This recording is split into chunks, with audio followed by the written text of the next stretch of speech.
In London, the House of Commons has got back to work after the Supreme Court ruled that Prime Minister Boris Johnson's proroguing of Parliament was unlawful, null and void. Johnson flew home from the United Nations in New York overnight and is back in his official residence, number 10 Downing Street. Meanwhile, members of Parliament are getting down to business in the chamber. The Speaker of the House has said there will be full scope for urgent questions, ministerial statements and applications for emergency debates. The government, meanwhile, is planning to put a general election back on the table. Just a short while ago, the Attorney General, Geoffrey Cox, addressed the House of Commons. He rejected calls to resign and said the government was disappointed with the Supreme Court ruling. The government accepts the judgment and accepts that it lost the case.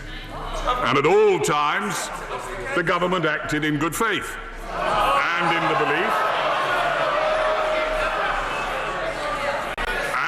the belief that its approach was both lawful and constitutional. But we were disappointed that in the end the Supreme Court took a different view. And of course, we respect the judgment of the court. Let's now head straight to the British Parliament, where DW's Charlotte Potts is standing by. Charlotte, we just heard the Attorney General there saying he thought the Parliament's suspension had been lawful and constitutional, but now Parliament is back in swing. The suspension has been overruled. Tell us what's been happening there.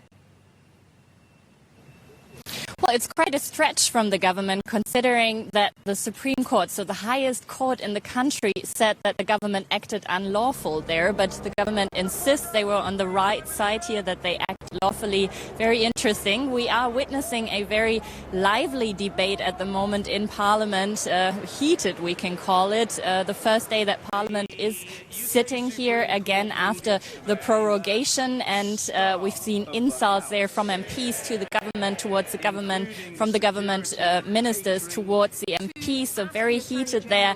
And the Attorney General, Geoffrey Cox, that we just heard, he was indeed calling for another try to have a general election. The government now wants to table a motion where they would need a simple majority in Parliament to push forward, to push through a general election. They've tried this once before, where they needed a two-third majority and they failed to get that from Parliament. Now, will they get it now this time around? It is unclear, because the Labour opposition party does not want a general election at this time for many reasons, but also because their numbers look quite grim.